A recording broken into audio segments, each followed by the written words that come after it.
Welcome to the Pacific Currents, the visual podcast where we will be diving deep into crucial issues surrounding ocean health and sustainability. And throughout this podcast, I'll be your host. My name is Komal Kumar, and I'm the director and founder of Ocean Eco Alliance. And today we have a very special guest joining us. It's an honor to welcome the Special Envoy of the President of the French Republic for the United Nations Oceans Conference and Poland Maritime Ambassador. So, welcome to Fiji, Ambassador, and we're very excited to have you on the very first episode of our podcast. Would you quickly like to introduce yourself for our audience? I would say that I'm extremely happy to be here, not only at the French Embassy, but also mainly in Fiji. You know, if there is a place for an ocean lover as I am to be, a place where we can discuss with the young generation, who has a vision for that, that's really in your country. So I'm delighted to have the occasion to exchange a bit about our common and favorite issue. Thank you so much, Ambassador, and it's a pleasure to have you on board. So we'll just dive right into our questions. We just have a few questions for you today.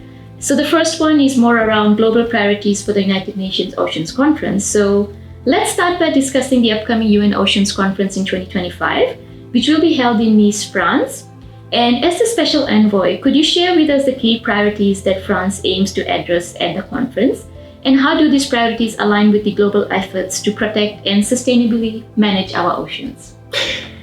Clearly, first, to put ocean at the place it should have, in fact. If you realize we are going to organize, as you say, in Nice, the third UN Ocean Conference. The first one was in New York, the second one in Lisbon.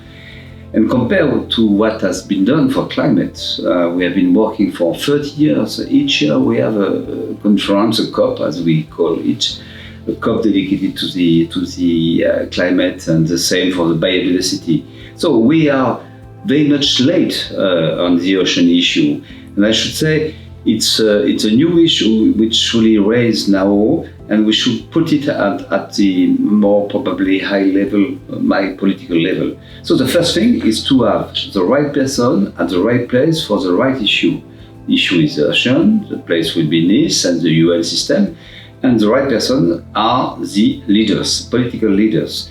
If we speak only as we do today, that would be great for the public, probably interesting, but not efficient. And what we expect, and Mr. Macron expects, especially to have 100 minimum of head of state and of government from different regions, basins, Prime Minister of India, of China, but also your Prime Minister in Fiji. So, and to have these people who really will receive recommendation coming from different NGOs, scientists, and will take decision. We need decision. There's too much blah blah, blue in the ocean. So we have to act. If we don't do that, that will be a failure. But I'm sure we will do, especially with people like you who are so committed and who are not going to be elected, and they don't need to have a public for that. So because the ocean is threatening, it's really in danger, the ocean. So we are not speaking about a comfortable issue. So we have to make this as important as the COP21 was for the climate. We have to do that for the ocean now. Thank you for that, Ambassador. And I completely agree with what you have said.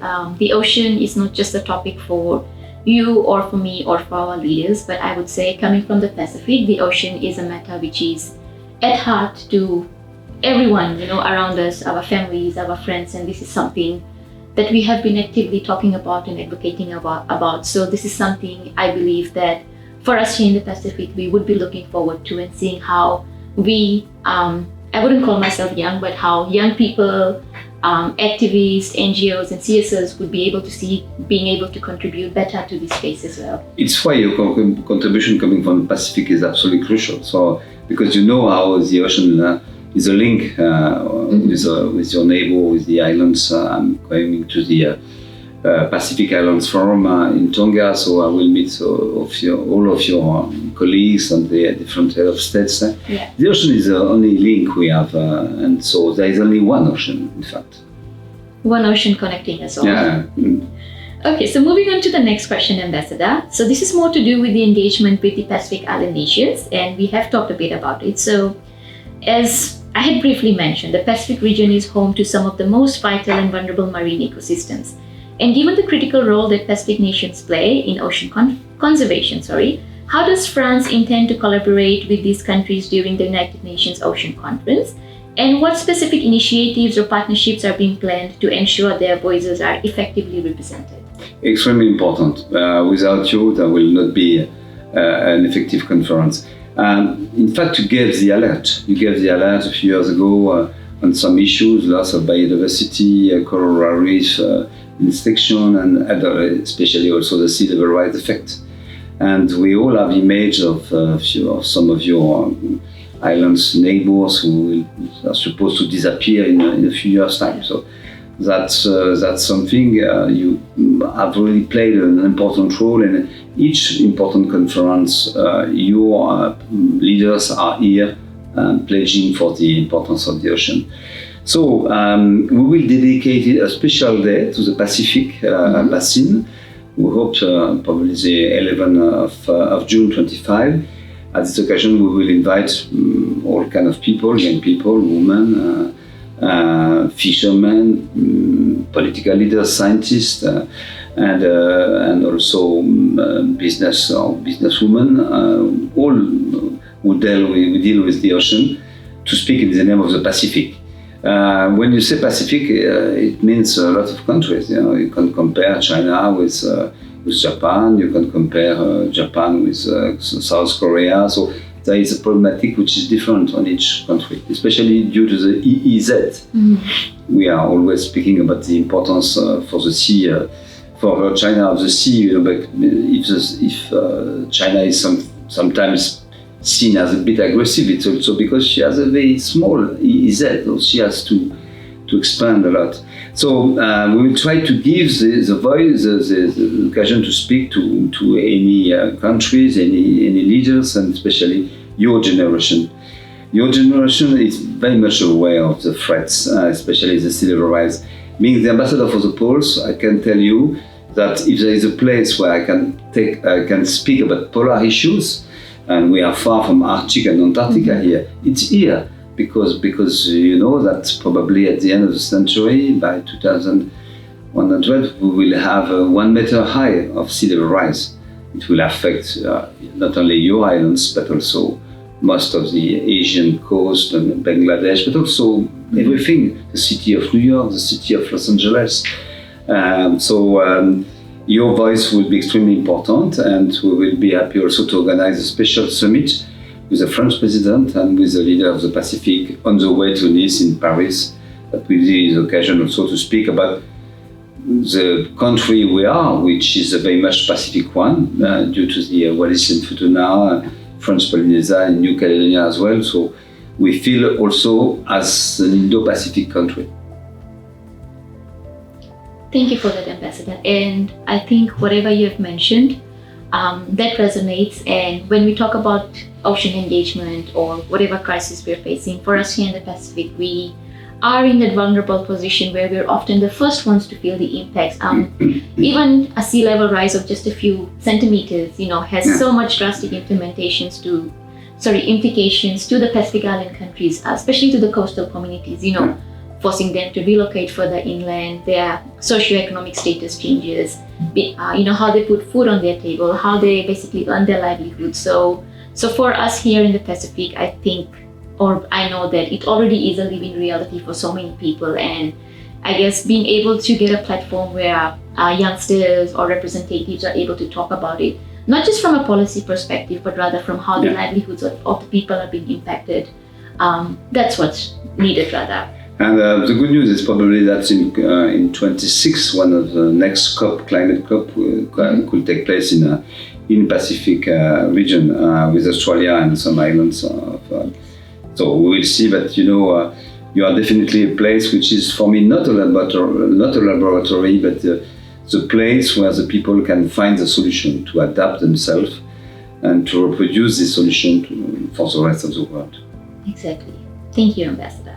And moving on to our next question, this is more on blue economy and sustainable development. So the concept of blue economy is increasingly being recognized as a pathway to sustainable development, particularly for coastal and island nations. What step is France taking to promote sustainable economic practices that benefit both the environment and the local communities? And how do you envision the UN Ocean Conference contributing to the advancement of the blue economy?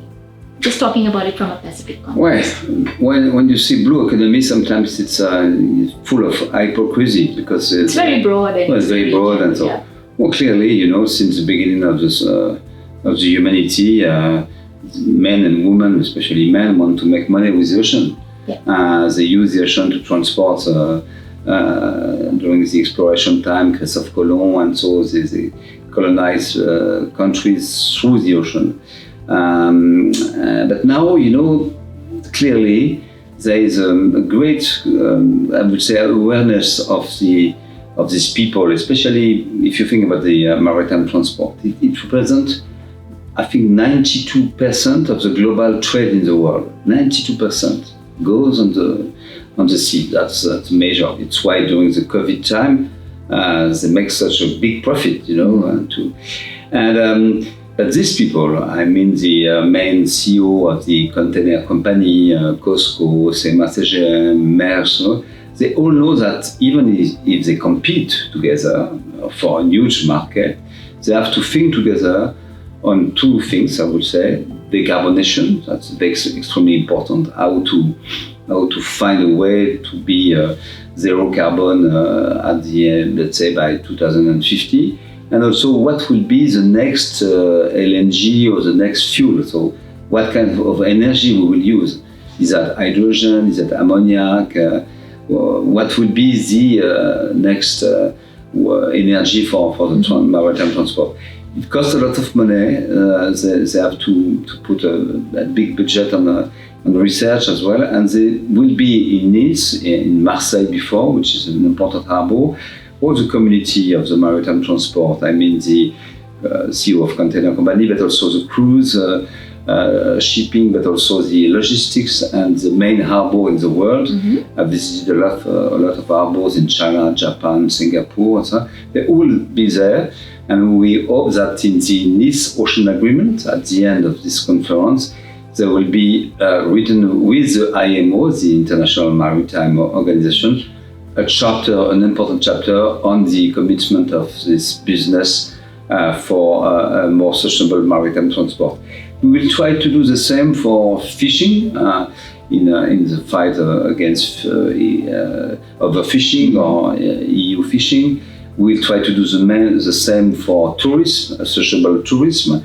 And on each, on each field, it could be cable, new energy, windmills.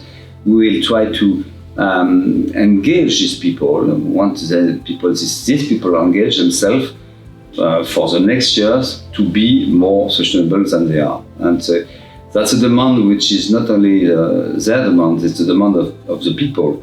Now more and more customers want their merchandise to be transported in a sustainable way. Mm-hmm. When you go to an hotel nearby the sea, you want to be sure that this hotel respects the sea. And so it's why I'm quite optimistic on this aspect. Thank you, Ambassador. And not taking a lot of your time, we'll move on to our last question. So, which is more on the role that France plays in the context of global ocean governance. So, as we all know, France has been, a leader in the global ocean governance for a very long time, and with a deep commitment to the protection and sustainable use of marine resources. What is some of the long-term goals of France for ensuring the health of our oceans, and how do you plan to leverage France's influence at the UN Ocean Conference to be able to achieve these goals?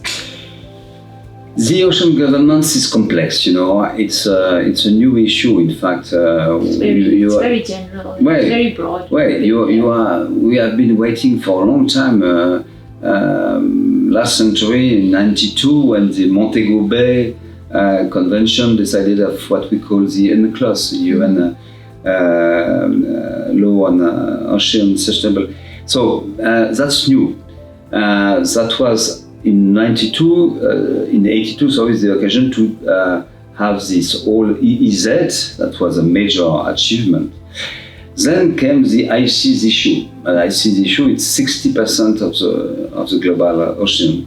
And we have taken 20, 50, 25 years to discuss a treaty which fortunately was signed in New York in 2022. I was the head of the French delegation, and it was an historical moment, I should say. But now we have to, if we want this treaty to enter in force, we have to ratify it. So we hope that there will be a minimum of 60 countries ratifying the BBNG process. BBNG means biodiversity beyond national jurisdiction. And now one of the issues which is important, because if you speak about, the ocean as a swimming pool, you have the EZ, you have the main swimming pool, and you have also the deep sea. The deep sea is an issue which is discussed, as you know, at the ISA, International Seabed Authority in Kingston. And there is a big debate, I should say, normal debate, pro and anti-deep sea mining. So if we start deep sea mining, we have to think really to have a robust mining code, which will assure us that what we are going to do with the exploitation of the ocean will not affect the ecosystem, the sink of carbon, just to make money. So that's a major decision, and that will be probably also a decision taken in Nice. So the governance of the ocean is also about geopolitics. Now, if you want to exist on the ocean, you have to be a navy, as China has now, competing with the United States. We have a navy as well.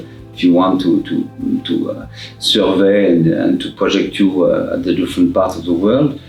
It's a matter also of having scientists. Knowledge is part of the governance. If you know, you are powerful.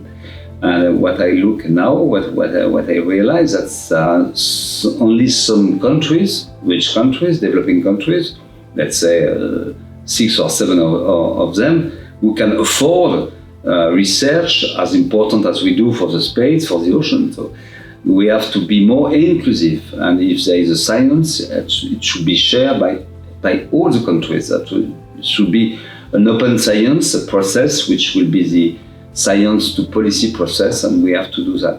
So the governance of the ocean is a venue.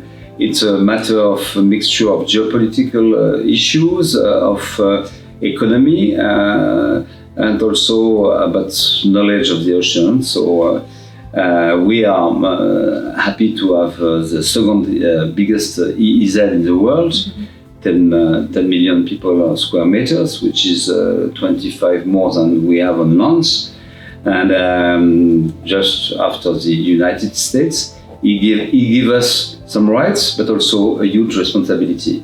And I should say, with Mr. Macron, my boss, we share that we have a responsibility not to exploit the ocean, but to inverse the paradigm and to do that.